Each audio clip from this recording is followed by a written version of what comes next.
This is Bill Now speaking. Welcome to the truth about the Philadelphia experiment. You're about to experience an amazing story. It's a story that I've spent many years investigating. I like to call this part of the presentation the interview. It was filmed in 1989, but that doesn't make it any less relevant. In fact, it's become more relevant. A number of other witnesses have come forward since that time to verify the information that you'll see here. The interview comprises two stories that are intertwined: the Philadelphia experiment and the Montauk Project. The Philadelphia experiment had several purposes. It began as a World War II Navy project to demagnetize ships against a new type of German mine that was attracted to the magnetized metal of vessels. The degaussing of ships tended to be an arduous process in those days, and it involved a stay in dry dock, and most of the electronic equipment on board a ship had to be removed while it was being degaussed. This was a method that was really impractical for wartime use. The creation of a strong field of some type that could be controlled to instantly demagnetize ships proved to be a much better idea. Each ship could be provided with the necessary equipment that would be carried on board at all times, so that the degaussing process could take place at any time. Although the degaussing aspect of the Philadelphia experiment was promising and important, it was in no way the end game. The second and more important goal of the Philadelphia experiment was to make Navy ships invisible to radar. It's no secret that the Germans were developing powerful radar systems in those days that could track ships from a great distance. In fact, by 1942, plans were already underway to equip new German multipurpose aircraft with radar-guided bombs. Information obtained after the war proved this fact to be true. The scientists and engineers that developed the technology for the Philadelphia experiment saw the degaussing work as a way to get their feet in the door with the military. They had ideas that went far beyond degaussing and radar invisibility, but the demagnetizing project allowed them access to government officials and government money. With a potential price tag of millions of dollars for what they really had in mind, they needed time to explain and prove their ideas to the military.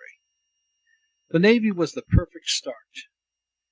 President Franklin Roosevelt had been Assistant Secretary of the Navy under President Woodrow Wilson and was appointed to that position in 1913. Now, as president, he was known to have a great deal of respect and affection for the Navy. He'd certainly be interested in anything that would help military vessels evade U-boats and enemy ships. You'll hear more about the history of the experiment during the interview, but the end game for the scientists and engineers involved was complete invisibility and more. With a one-time chance at millions of dollars in government money that would likely go away after the war, they had a chance to take pet theories and ideas and turn them into reality.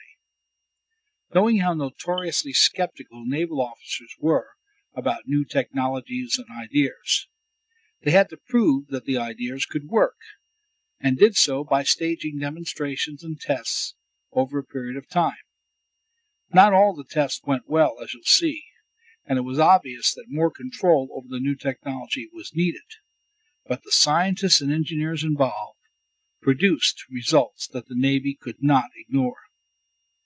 The Institute of Advanced Studies at Princeton University in New Jersey was the home of most of the scientists and engineers involved with the Philadelphia experiment. Einstein made his home at the Institute and is said to have been involved directly with the experiment. It's a historical fact that he was under contract to the Department of the Navy during World War II. The work he did for them remains secret. Other great minds, like John von Neumann and Nikola Tesla, were also involved. A number of the prodigies who worked with these great minds also worked on the Philadelphia experiment.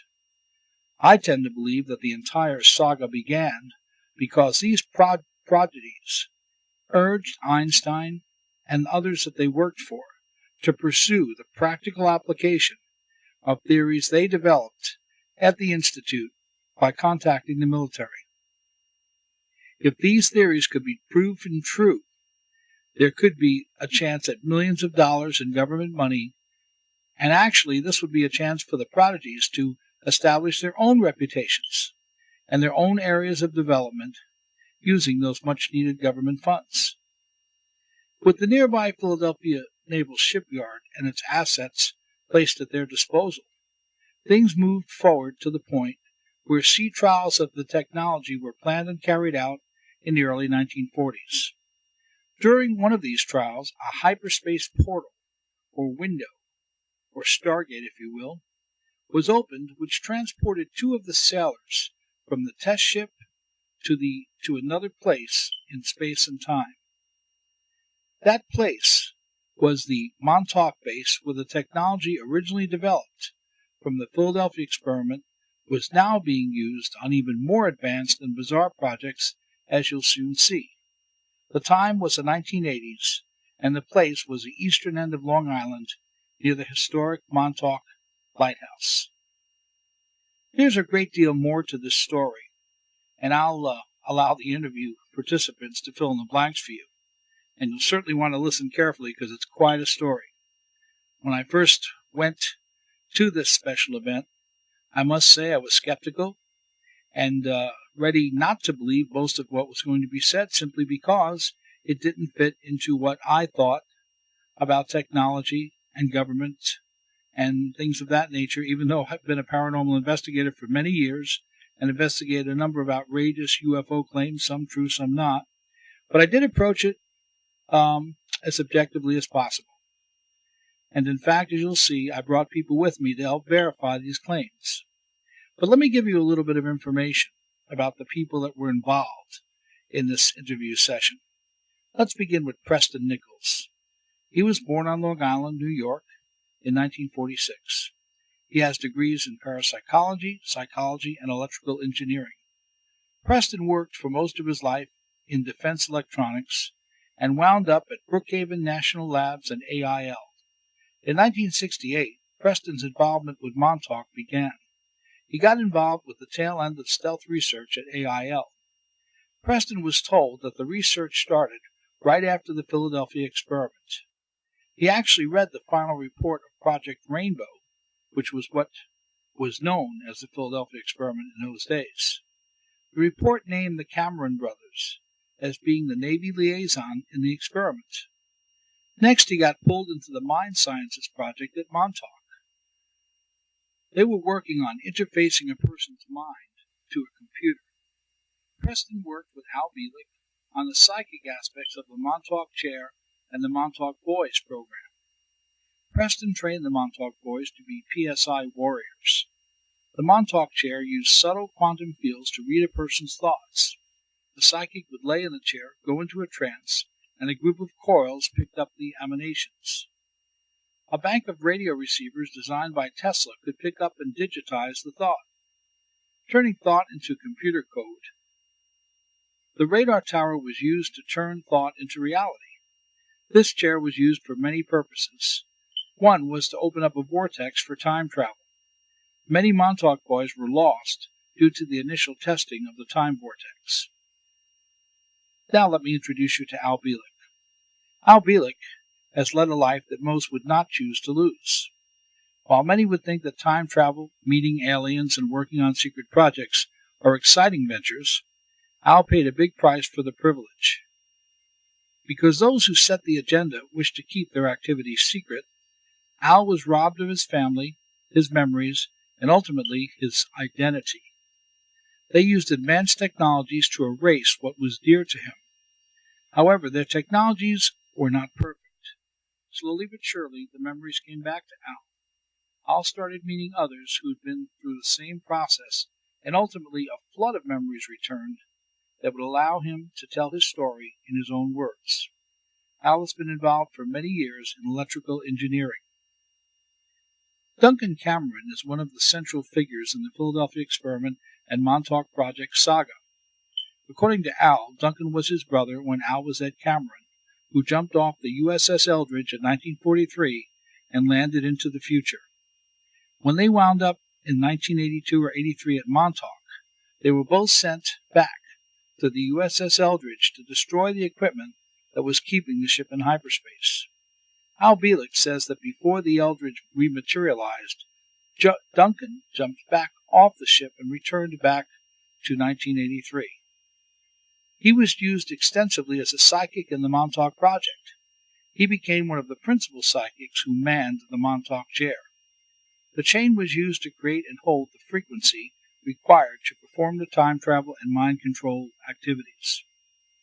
If this plot, if you will, sounds suspiciously like the theatrical movie, The Philadelphia Experiment, it should.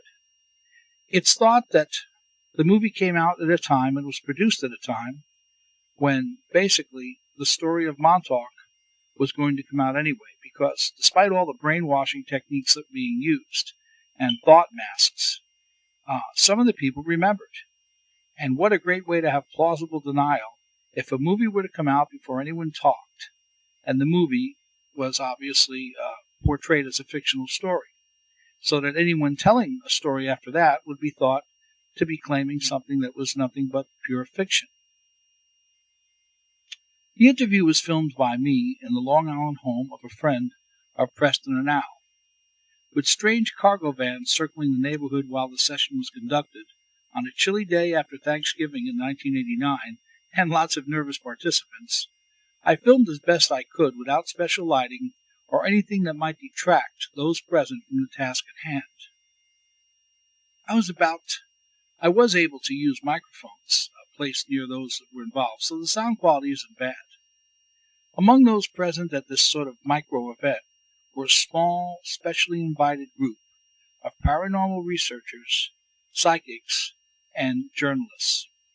A friend of mine who wrote a number of technical manuals, including some for the space shuttle, and also worked in the defense industry, was there to provide me with verification of the technological claims by Preston and Al. Not only did he verify it, but hearing the story kept him up for days afterward and made him wonder why he and others working on government contracts were not allowed access to this amazing technology.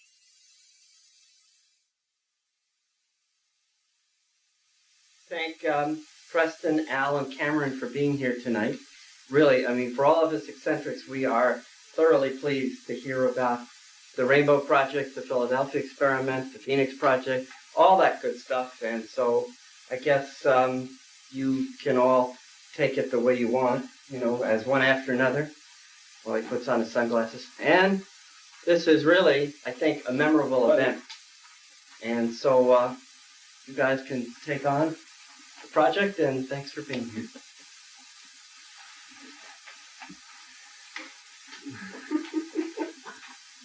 Go ahead. Well, Preston, why don't you start? Yeah.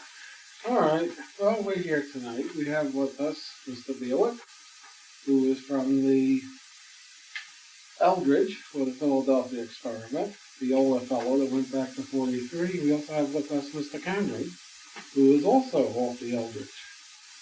Two of the craziest people in the world. Now, a compliment. They're not so crazy, they survived. We're here at the auspices of the, what's it, Galuppi? Filippo Galuppi. Galuppi brothers. Right. We're here in this nice, beautiful home in Blue Point. This home has to be at least $250,000. I hope so.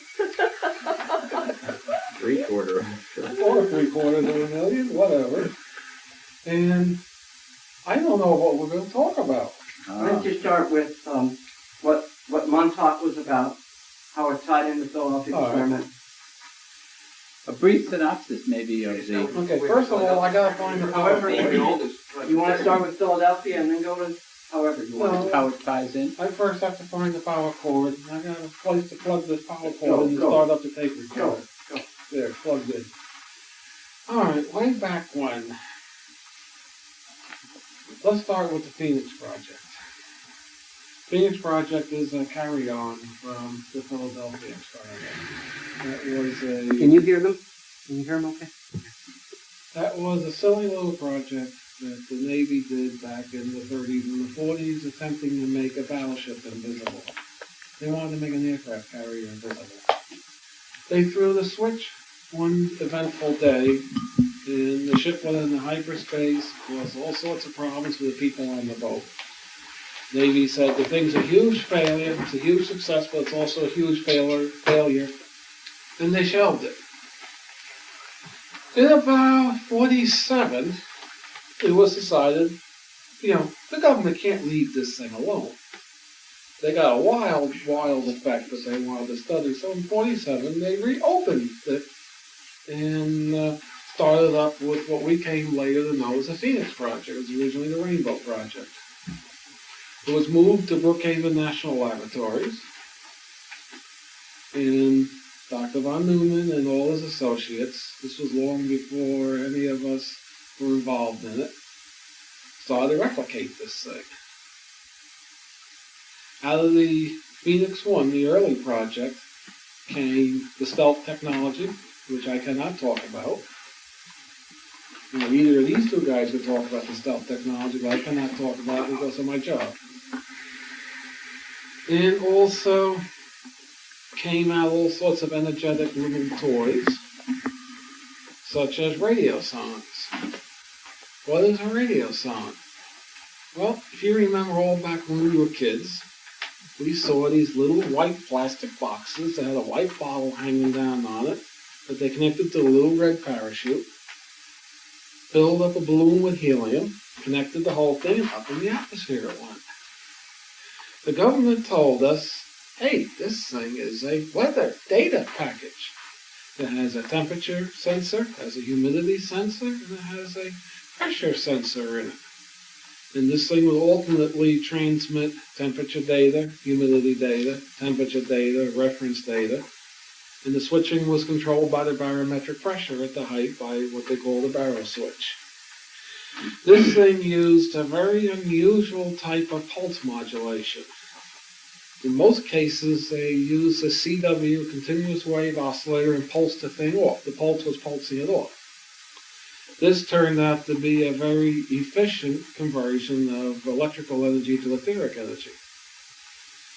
Now, I very recently started collecting radiosondes. I don't know why, but I did. I walked in with a radiosonde, and one of the associates at Space-Time Laboratory says, things are a weather control device. So, of course, that piqued my interest. I'd already known that the humidity sensor was terrible. Its accuracy was a lot to be desired. I'd known the temperature sensor was terrible, and its accuracy had a lot to be desired. And the other unusual thing that I've wondered about is, I can get all the radiosondes I want. I've never, ever seen a receiver for them. So, we first did a quote-unquote psychic reading. See, at Space-Time Laboratories, everybody uses CAD, computer-aided designs. At Space-Time Laboratories, we use psychic-aided design. So we had a number of different psychics read on the radiosondes. Weather control device, doorbuster, orgone enhancer. That's the readings that came through. So I got very interested, and I started to ask around about radiosondes. The next thing I found out by word of mouth is these things were designed at Brookhaven National Laboratories up in Long Island, New York, just up the road from this place. And I started to talk to people I know at Brookhaven. Ran across a retired gentleman from Brookhaven who wishes to remain nameless, so I won't name him. He'll stay anonymous.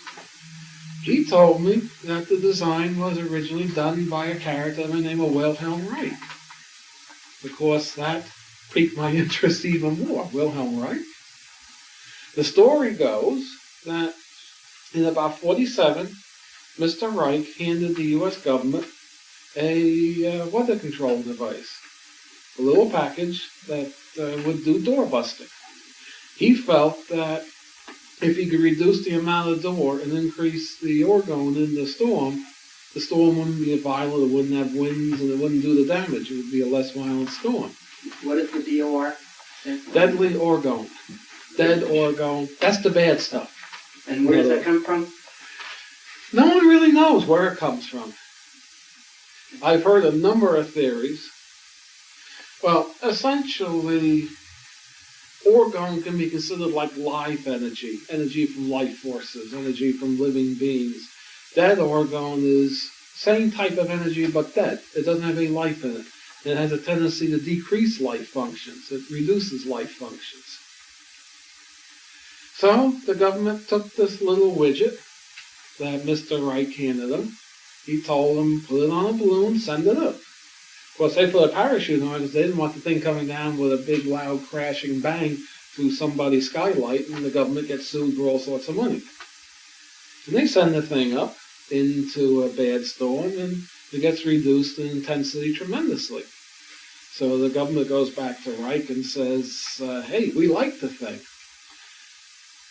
So they launch another part of the Phoenix Project where they design these radiosondes.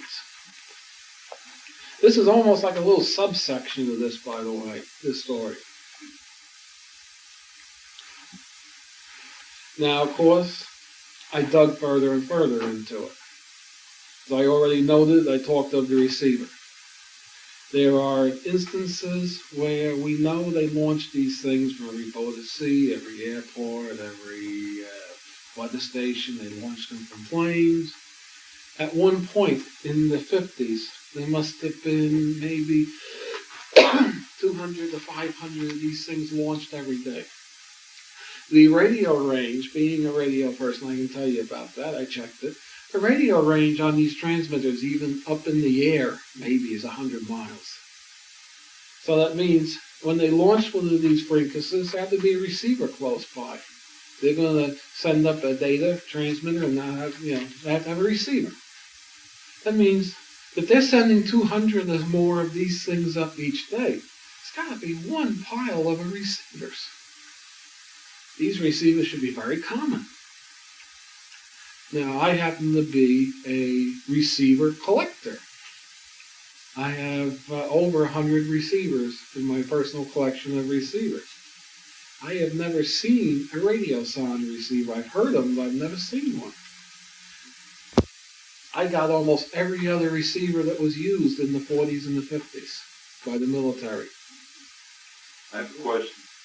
What is the center frequency without modulation on the radiosonde transmitter? 403 megahertz and 1680 megahertz. They use two different frequencies. They're both on simultaneously? Huh?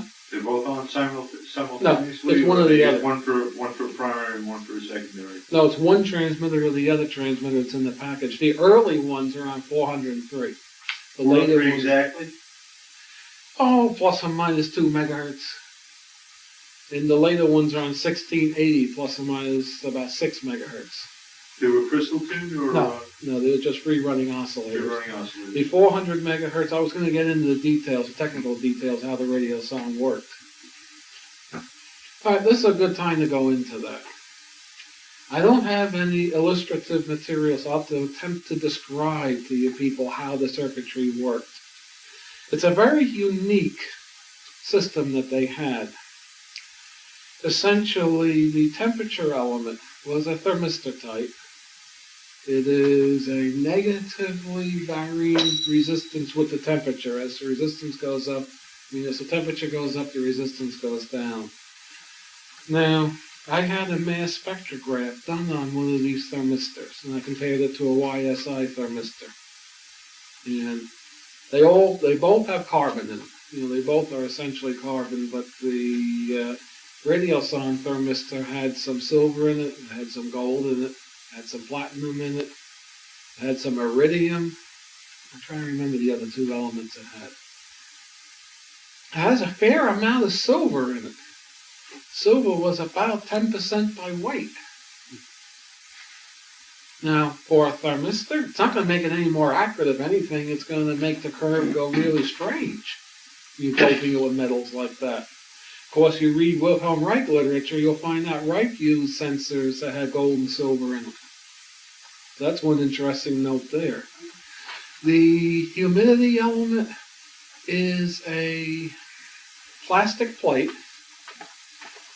with silvered edges with a grid of conductive lines going across the plastic plate.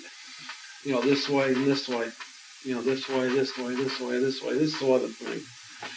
They put on it a very odd mix of chemicals. The chemistry lab has not come back yet what the mix of chemicals is they put on it. Now, the unusual thing about the temperature, the humidity element, is most electrolytic resistors I've ever seen, the resistance goes down as they get damp. These things, the resistance goes up as they get damp.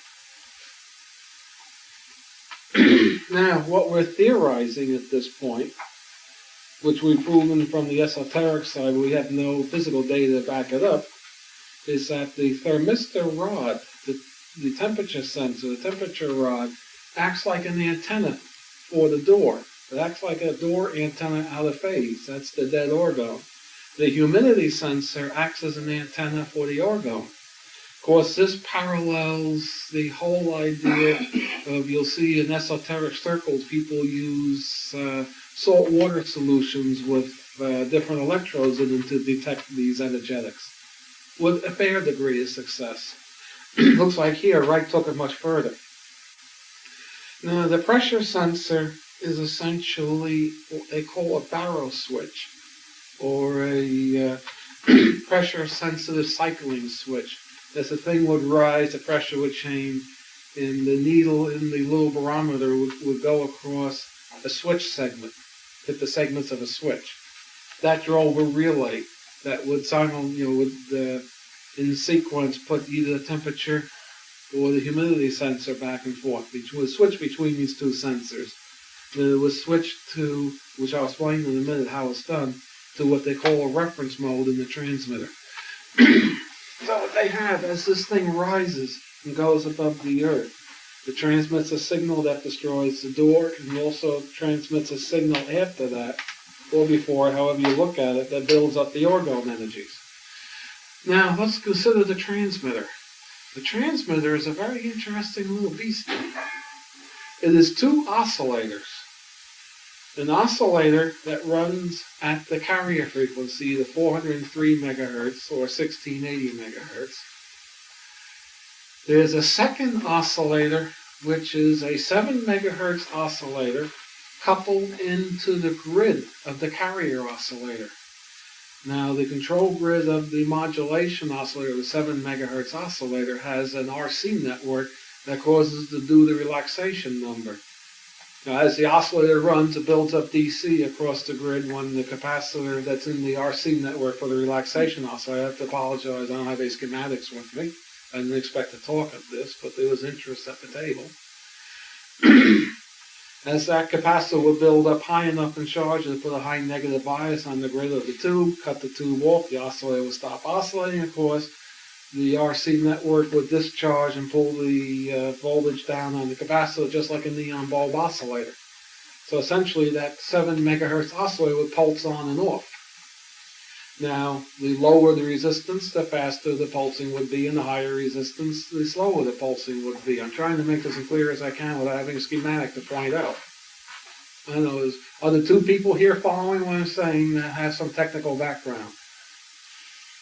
Now, they did not couple the 7 megahertz directly into the grid of the carrier oscillator. It couples in through an RC network where the first resistor is in series with the plate coil. It's between the B plus and the B plus end of the plate coil.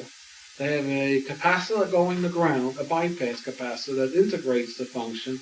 Then they RC couple with a series capacitor and a resistor going to ground on the oscillator of the carrier oscillator. Well, what happened, whenever the modulation oscillator would click in, turn on, it would cut off the carrier oscillator and shut it off. Of course, etheric signals are already differentiated, so it means when you put the differentiated signal through the integrated network, it comes out in its real form in that final amplifier, that final oscillator. Wouldn't that circuit also attenuate the instantaneous spike? In other words, like there's a de-emphasis network. Yes, From that's what primary oscillator. That was the intent, wasn't it? primary oscillator in the We don't know RC. what the intent was behind it. That's what it appears to be. It's an integrator, which is a de-emphasis. Right. A differentiator is your emphasis network. You're thinking of.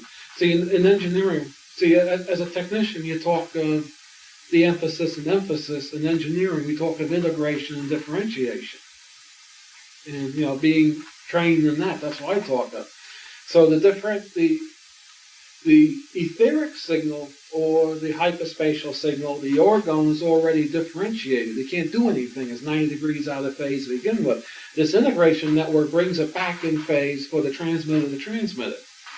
Now, also, you have to keep in mind that when the tube goes from a semi-saturated mode, as it is when the carrier oscillator is oscillating the cutoff, there are other things taking place from the zero-point potential. When the tube is cut off, any of the etheric signal that's stored in the tube will be pushed out the antenna. Also, when you cut the tube off, when you go from saturation to cutoff, and from cutoff to saturation again, you're essentially ripping open the vacuum from the viewpoint of the Dirac space that he derived in the 30s. And you'll get an amplification. If these transmitters only put out about a half a watt of CW RF power, the etheric content or the non-real power was equivalent to about a 250 watt transmitter.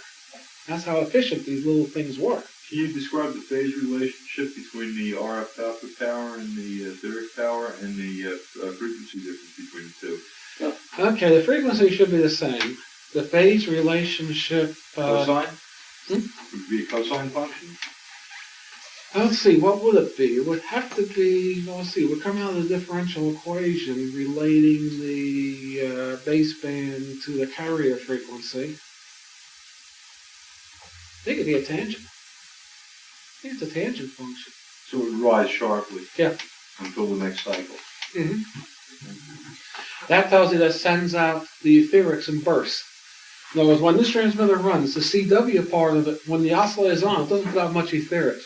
But at the point where the oscillator shuts off, it sends out a huge burst of etheric signal. That's your tangent function. I just had to think for a minute of what it would be, the question, answer your question. I have a totally different question. Who was in charge of this project, of the doorbusters? What department of the government? This was under United University's Brookhaven National Labs. It was eventually turned over to the Signal Corps. Because most of these things were U.S. Army Signal Corps stuff. Even the one set up from the Weather Service was Signal Corps. So Signal Corps had ultimate charge of it.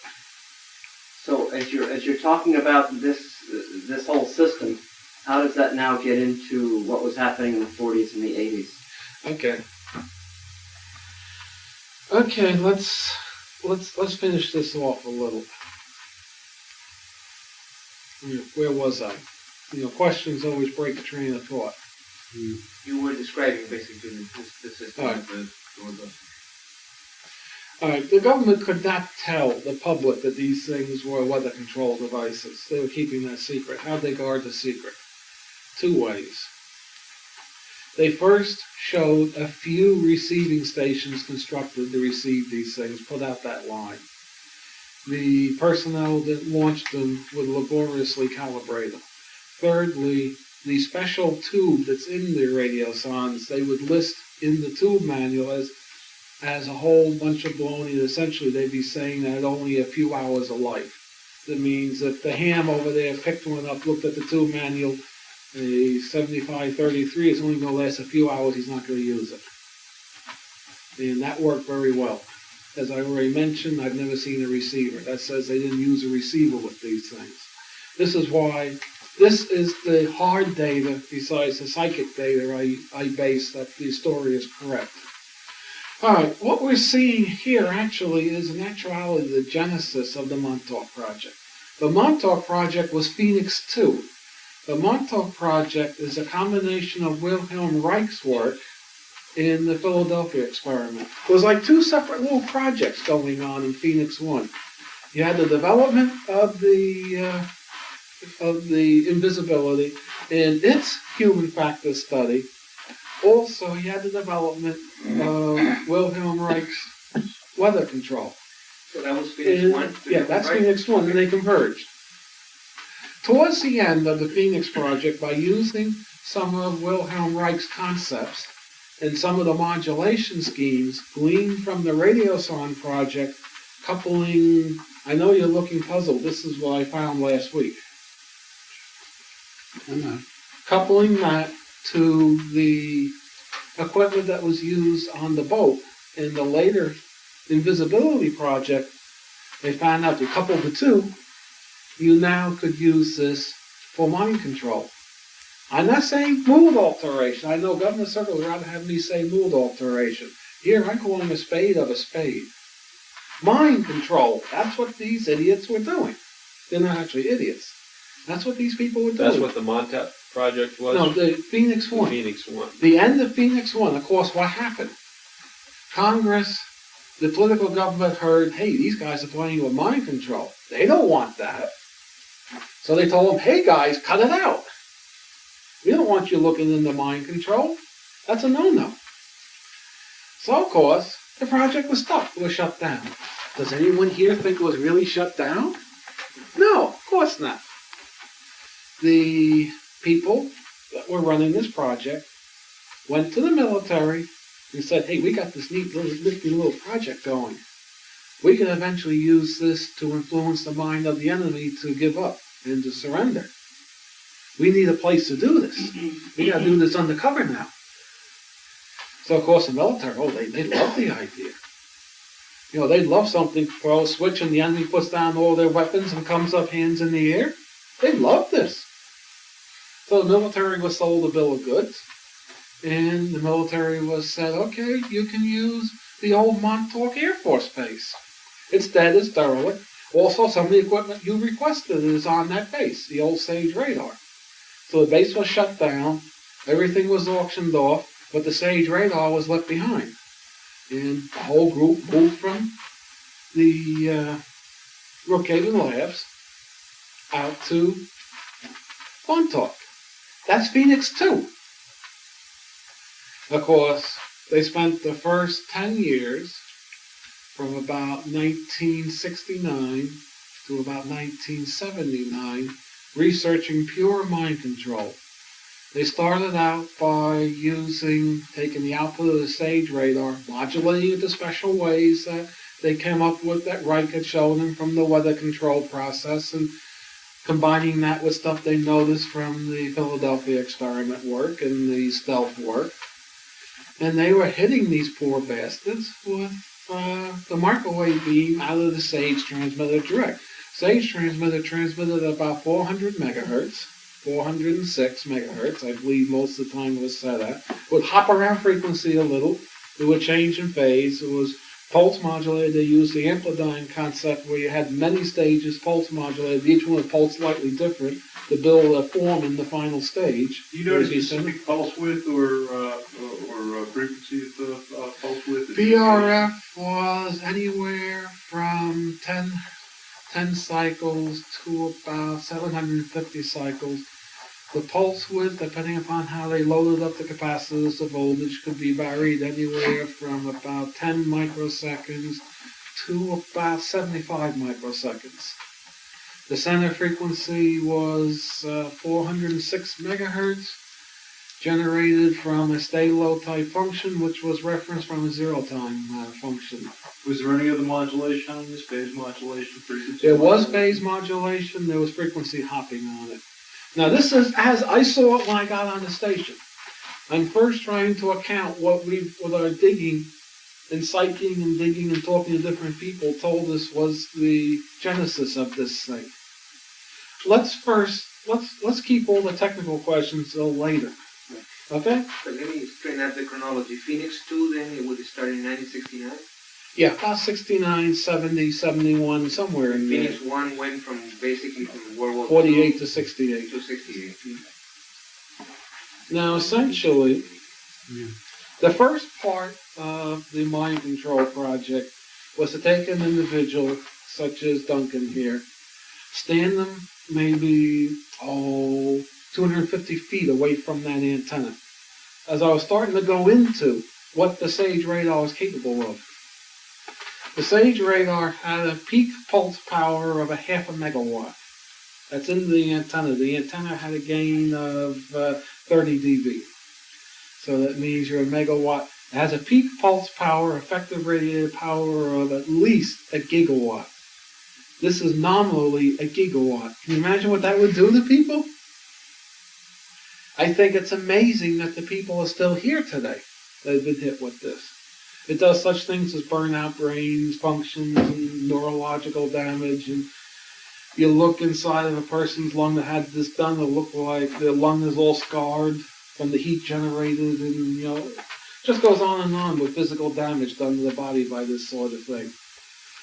They tried this with a number of people, a few survivors, in this sort of thing. Where they get the volunteers for this? They were just grabbing indigenous people off the street and throwing them in front of the radar beam, and let's see what happens. That's the sort of nonsense that the government loves to do. Who was in charge of the project at this time? It was covered now. Mr. Jack Pruitt was in charge. All right. Along with Dr. John Van Neumann. In any particular agency? I'm not sure what the agency was. Now, somebody got the brilliant